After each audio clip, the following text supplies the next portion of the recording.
Selamat bertemu sekali lagi. Di dalam session ini, kita akan mulai pembahasan mengenai buku karangan Gary McIntosh yang berjudul One Size Does Not Fit All, yaitu artinya satu ukuran tidak cocok bagi semua. Nah, session ini, buku ini akan kami sampaikan di dalam beberapa bagian. Biasanya waktu saya sampaikan secara live di hadapan umum ini memerlukan di antara 3 sampai 4 jam. Jadi marilah ikut secara bertekun sama-sama kita akan bahas. Nah, apakah maksudnya dengan istilah one size does not fit all? Apakah yang saudara nangkap dari ini? Maksudnya, setiap gereja yang kecil, yang sedang, dan yang besar berbeda dalam beberapa banyak hal.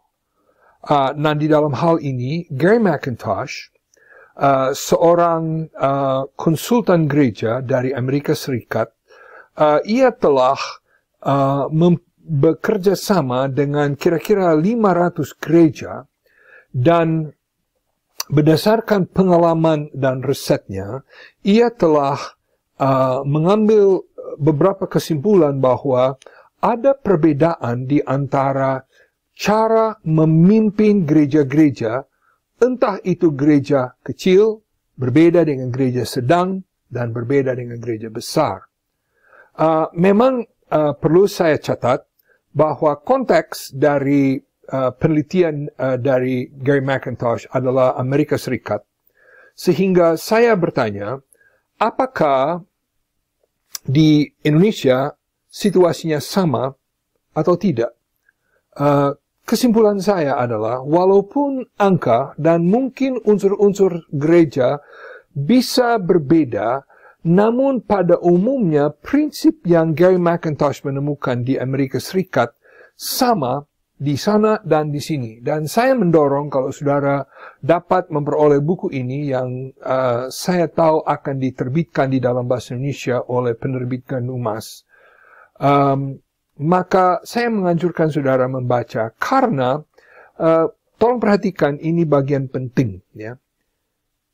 Cara saudara memimpin di dalam gereja kecil akan berbeda dengan cara saudara memimpin dalam gereja sedang, dan akan berbeda dengan cara saudara memimpin dalam gereja besar.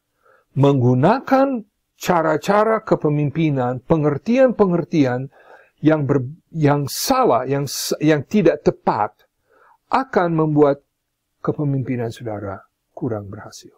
Nah, mari Gary McIntosh di dalam konteks Amerika Serikat menemukan bahwa ia mengatakan bahwa gereja kecil terdiri dari 15 sampai 200 jemaat, dan di Amerika Serikat ini merupakan kira-kira 80% dari semua gereja yang berdiri. Dia mengatakan gereja sedang adalah 201 sampai 400, dan ini merupakan kira-kira 10% dari semua gereja yang ada, dan di atas 400 juga merupakan kira-kira 10%. Nah, yang saya tidak dapat memastikan adalah apakah angka ini memang dianggap pasti dan mati, atau bisa dikatakan gereja sedang ukurannya berbeda sedikit atau lain. Itu kami hanya bisa menemukan dari pengalaman saja. Nah, prinsip utama adalah, sebagaimana saya sudah kemukakan dahulu, cara-cara yang berguna di dalam gereja yang besar belum tentu cocok dalam gereja kecil atau di dalam gereja yang sedang. Ini prinsip yang sangat penting. Tolong ini dipaku di dalam pemikiran kita. Apa yang cocok di gereja satu ukuran belum tentu cocok di gereja lain.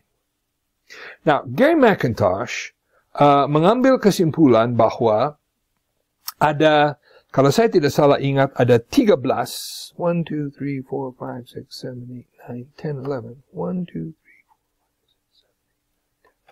Ada 11 unsur dari sebenarnya 10 unsur, kalau ukurannya itu tidak dihitung, ada 10 unsur yang berbeda dalam gereja kecil, sedang, dan besar. Dan bagan ini sudah saya sediakan buat saudara di dalam lokasi belajar daring kita. Saudara bisa mempelajari juga bersama-sama. Jadi saya baca secara cepat-cepat. Pertama dari segi orientasi, kedua dari segi struktur, ketiga dari segi pola kepemimpinan yang tepat, keempat dari segi gembala, pastor, yang kelima dari keputusan-keputusan, cara diambil keputusan, berikut staff, berikut cara perubahan terjadi, berikut pola pola pertumbuhan, yaitu bagaimana pertumbuhan itu terjadi, berikut adalah rintangan bagi pertumbuhan, dan berikutnya strategi bagi pertumbuhan. Oke, mari kita tempuh satu per satu. Jadi mungkin ini bisa dikatakan sudah saya baca tadi, saudara boleh membacanya sekali lagi. Nah, mari terus. Nah, pertama yang akan kita membahas secara awal adalah orientasi atau pola organisasi. Bagaimana gereja itu berhubungan. Dalam gereja kecil, kata kunci adalah hubungan, atau di dalam bahasa Inggris, relational. Gereja kecil lebih seperti keluarga. Kalau bertemu, ada perasaan kekeluargaan. Semua saling mengenal. Ada kemungkinan besar anakmu dengan cucuku, mungkin anakmu dengan cucuku nikah. Atau mungkin, bagaimana, saya sudah kenal kamu sejak dahulu kala, sejak 30 tahun yang lalu. Ini pola yang utama dalam gereja kecil. Mereka memiliki suatu perasaan kebersamaan yang didasarkan pada sejarah yang lama. Mereka punya sejarah lama bersama. Mereka sudah lama mengenal satu dengan yang lain. Dan di dalam gereja kecil, kata perubahan dan kreativitas adalah musuh. Nah, kenapa? Well, karena mereka sudah senang dengan keadaan yang ada. Mereka sudah puas. Jadi berubah itu sulit. Sulit. Tujuan dari gereja kecil bukan untuk merubah dunia. Bukan untuk mengganti, mengubah segala sesuatu. Tetapi untuk saling mengenal secara lebih mendalam dan lebih baik. Nah, kalau gereja yang sedang, polanya lebih mengarah ke program. Nah, coba saya menolong saudara melihat, kita baca dulu lalu kita lihat perbedaan. Di dalam gereja yang ukuran sedang, yang ditemukan adalah kumpulan dari kelompok-kelompok. Jadi mungkin ada paduan suara, mungkin ada tim musik, mungkin ada kaum wanita, atau mungkin ada pemimpin sekolah minggu. Jadi di dalam kelompok itu mereka semakin kompak, semakin berkeluarga, sedangkan sebanding dengan gereja kecil, di mana dalam gereja kecil, walaupun memang ada kelompok-kelompok, tapi mereka lebih mengenal satu yang lain. Jadi boleh dikatakan gereja yang sedang terdiri dari banyak kelompok kecil yang berpengaruh. Jadi apa yang akan membuat program-program berhasil, itu yang penting bagi mereka dalam gereja yang kecil. Sedang. Nah, di dalam gereja yang besar, kata kunci adalah organisasi. Bahasa Inggris, saya kutip langsung dari Gary McIntosh. Dia memakai istilah a congregation of congregations. Atau suatu gereja yang terdiri dari banyak gereja-gereja kecil. Kelompok-kelompok di dalam gereja besar ini sebenarnya tidak begitu saling mengenal satu dengan yang lain. Ya, mungkin kalau saya di dalam tim musik dalam gereja besar, saya punya kenalan yang akrab ada di dalam tim musik, sedangkan kalau saudara mungkin di kelompok sel rawon apa di sono, saudara kenal orang itu atau bagaimana. Nah, sehingga yang diperlukan dalam gereja yang besar adalah organisasi, yaitu bagaimana kelompok-kelompok ini bisa berhubungan, bagaimana kelompok-kelompok yang istilah terpisah, bukan dalam arti jelek, tetapi dalam pengertian kita adalah bagaimana mereka bisa dikoordinir, bagaimana mereka bisa bekerja sama, dan seterusnya. Jadi, saya mau saudara melihat gambar ini. Gambar ini berbicara mengenai hubungan di antara gereja kecil, gereja sedang, dan gereja besar. Maksud saya hubungan bagaimana gereja kecil berubah, bagaimana gereja kecil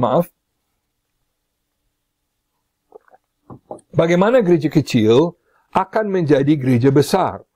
Nah, gambar ini maksudnya adalah supaya saudara melihat waktu gereja masih kecil, ia punya ciri sendiri. Waktu gereja sudah menjadi besar, ia punya ciri gereja besar.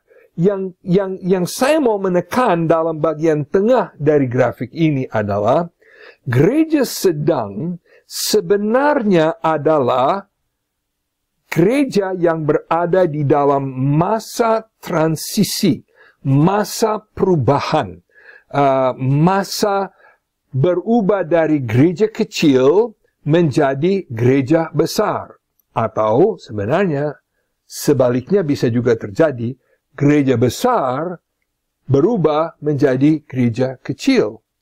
Dan gerakan ini bisa mempunyai dua arah. Maksudnya, kami jelas mengharapkan bahwa gereja kecil akan berubah melalui transisi menjadi gereja sedang, kemudian bisa meletus atau bisa keluar dari status sedang menjadi gereja besar. Tetapi, sebagaimana saya katakan tadi, ini juga bisa terjadi dalam arah sebaliknya. Nah, gambar yang ada di bawah sini akan menolong kita melihat apa yang dapat terjadi kalau gereja kecil tidak berhasil, kalau gereja kecil tidak sanggup memecahkan status gereja sedang dan menjadi gereja besar. Gary McIntosh menggunakan contoh ban karet. Okay? Kalau saudara memiliki sebuah ban karet atau misalnya sebuah karet yang dipotong dari sebuah ban begitu, yang karet yang kuat begitu. Kalau saudara menarik ban itu, apa yang terjadi? Bila mana saudara menarik begitu, terasa lebih banyak saudara menarik, terasa tekanan di dalam karet itu mau menarik kembali. Maksudnya, kalau saya sudah tarik menjadi besar seperti ini, semakin kuat saya tarik, kecuali saya rubah itu ban menjadi ban yang besar. Maksudnya, semua ciri-ciri dari ban itu merubah menjadi ban. Kalau saya hanya tarik, masih ada daya tarik untuk mau kembali. Nah, itu yang dimaksudkan di bawah sini. Ini yang sering terjadi di dalam gereja-gereja. Ada, waktu gereja itu lahir, dia bertumbuh.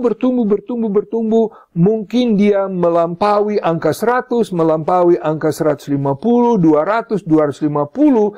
Tetapi, dan ini mungkin salah satu rahasia yang paling penting di dalam seluruh gagasan one size does not fit all ini, adalah begini. Kecuali dia sadar bahwa cara bekerja harus berubah, tekanan masih ada untuk membuat gereja itu mau pring kembali menjadi gereja kecil. Dan ini yang harus kita harus kita hadapi. Bila gereja sedang bertumbuh, mereka harus mengambil keputusan untuk merubah pola pelayanan dari gereja kecil menjadi pola gereja besar. Banyak tidak sanggup atau tidak bersedia. Karena terus terang saudara, suasana di gereja kecil ada enaknya yang tidak ada di gereja besar. Saya kenal semua orang. Sekarang di gereja besar, saya masuk, saya merasa terisolir, saya merasa tersendiri. Apa yang harus saya berbuat? Oke, saya tidak mau jadi lebih besar. Biar kembali kepada tempo dulu, waktu kita masih akrab dan kecil. Nah, kalau pola-pola berpikir dan pola-pola berorganisasi tidak berubah, maka ada tekanan besar untuk gereja itu kembali menjadi kecil. Saya percaya bahwa ini merupakan salah satu alasan utama kenapa banyak gereja kecil tidak pernah bisa menembus menjadi gereja sedang dan jelas tidak menjadi gereja yang besar. Nah, unsur kedua dalam percakapan Gary McIntosh adalah bagaimana dengan struktur? Bagaimana dengan struktur dari gereja kecil, sedang, dan besar? Oke? Gereja kecil dianggap gereja single cell atau satu sel. Nah, biasanya kita bicara mengenai cell group atau kelompok sel, satu sel. Di dalam gereja kecil, persekutuannya akrab. Kita bisa bertemu 4 mata. Setiap kali saya berbakti, haleluya, ini saya rekam waktu lagi COVID, di mana tidak bisa berbakti. Itu yang merasa paling terhilang. Kalau saudara berbakti di gereja besar, mungkin COVID tidak begitu mempengaruhi. Tapi kalau saudara sudah biasa dalam gereja kecil, bertemu, dan itu yang merasa, itu yang paling enak dalam gereja kecil. 1-2 keluarga dalam gereja kecil, main peranan utama atau inti dalam gereja tersebut. Mungkin mereka melakukan mayoritas pelayanan. Mungkin mereka mengisi jabatan-jabatan kepemimpinan utama dan seterusnya. Perasaan kita adalah keluarga besar yang saling mengasihi. Wah, nyaman. Jadi mungkin bisa digambarkan seperti ini. Dalam gereja kecil, perhatikan, masih ada kelompok-kelompok yang mungkin semua ada hubungan dengan satu keluarga inti. Atau 1, 2, 3 keluarga inti. Mereka menjadi pemimpin majelis, mereka menjadi pemimpin sekolah minggu. Dan perhatikan panah-panah ini, semua panahnya mengarah ke dalam gereja kecil. Nah, dalam gereja kecil, orang baru sulit bergabung. Kenapa? Karena semakin akrab satu di antara yang lain. Walaupun orang yang berada dalam gereja kecil senang kalau ada tamu, senang kalau ada orang baru, tetapi sadar atau tidak sadar, mereka sudah begitu kompak satu dengan yang lain, hubungan kasih satu dengan yang lain sudah begitu kuat, sehingga mereka bila ada tamu datang, bila ada orang baru mendatang, sulit. Mereka seperti nggak bisa masuk begitu. Nah, orang yang mau bergabung dalam gereja kecil sulit kecuali mereka adalah anggota keluarga inti, kecuali mereka nikah dengan anggota keluarga inti, kecuali memang mereka sangat extrovert, sangat terbuka, kecuali mereka membawa sesuatu yang diperlukan, misalnya ada talenta khusus yang semua orang sukai, karunia atau uang, haleluya. Atau mungkin mereka sama-sama mengalami krisis dengan anggota gereja lain. Nah, saya pikir mungkin kita lagi ada di dalam masa pandemik ini. Siapa tahu ini mengalami krisis bersama bisa menjadi satu kesempatan untuk kita menggabungkan orang baru dengan keluarga-keluarga inti yang ada dalam gereja yang kecil tersebut. Nah, gereja yang besar. Nah saya langsung loncat dari kecil ke besar. Jangan salah tangkap. Sengaja saya loncat yang di tengah. Gereja besar adalah yang disebut gereja multi-sel. Banyak sel. Nah perhatikan. dalam gereja multisel ini ada banyak lingkaran-lingkaran yang tadi masih ada, tapi sudah banyak yang baru. Ada yang setengah di dalam, setengah di luar. Ada yang di luar tapi ada hubungan. Ada yang di dalam. Nah, ini gereja yang besar. Ini gereja multisel. Gereja multisel, terus terang, terlalu banyak orang di dalam gereja yang besar untuk bisa saya mengenal semuanya. Saya pernah dengar satu orang sebenarnya bisa mengenal secara akrab 60-70 orang. Lebih dari itu sulit dikenal secara akrab. Di dalam gereja multisel ada banyak kelompok, ada kelas, ada sel di mana jemaat bisa merasa terlibat. Jadi gereja ini adalah gereja yang terdiri dari banyak gereja-gereja kecil. Kepemimpinan gereja terdiri dari wakil-wakil dari berbagai kelompok. Nah, sekarang, tadi kita bicara pertama kita bicara mengenai gereja kecil, di mana ada satu dua keluarga inti, dan semua berpusat kepada mereka. Sedangkan gereja besar, gereja multisel, itu banyak gereja-gereja kecil di dalam satu gereja besar, dan harus diciptakan. Nah, gereja sedang disebut gereja stretch. Gereja stretch. Gereja yang sedang diubah gitu ya. Perhatikan. Masih ada peranan besar dari satu dua keluarga inti, tetapi sekarang mereka sudah tidak begitu berada di pusat segala sesuatu. Sekarang mereka masih penting, tetapi sudah mulai ada sudah tidak lagi pengaruhnya begitu kuat. Sudah mulai ada bukan terpisah secara buruk, tetapi karena jumlah jemaat sudah semakin bertambah, maka semakin sulit untuk saya bergabung dan bersatu dengan banyak orang dalam gereja stretch atau gereja sedang. Ukurannya sedang. Program dan pelayanan baru berhasil membawa orang baru dalam gereja, dan kepemimpinan hampir semua tetap diambil dari keluarga inti, tapi sudah mulai ada keterbukaan kepada orang lain. Nah, apa yang menjadi tantangan bagi gereja sel stretch ini? Sebagaimana saya katakan dahulu, selalu ada kemungkinan bahwa gereja stretch akan kembali menjadi gereja kecil. Kenapa? Karena waktu ditarik begitu, semua orang merasa keberatan, semua orang tidak suka dengan situasi baru, sehingga mereka menolak perubahan-perubahan, dan mereka semakin perkuat hubungan yang tadi, dan orang-orang baru sekarang merasa tidak nyaman bila datang mau bergabung, orang baru tidak datang-datang lagi, dia bertumbuh seperti karet. Program baru membawa orang baru, tetapi kalau tidak disesuaikan dengan pola baru, tidak akan permanen.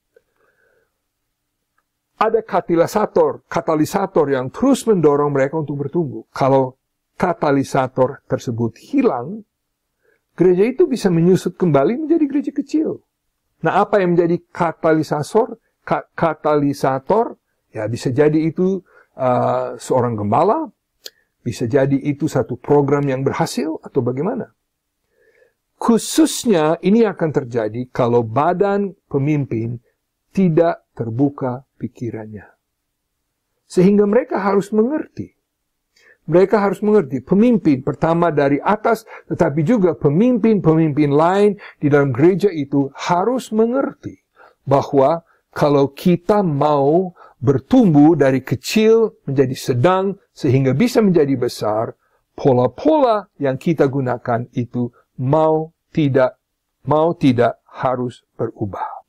Jadi kita sudah lihat gagasan dasar, kita sudah lihat bagaimana organisasi itu berbeda, dan kita sudah lihat bagaimana struktur itu berbeda.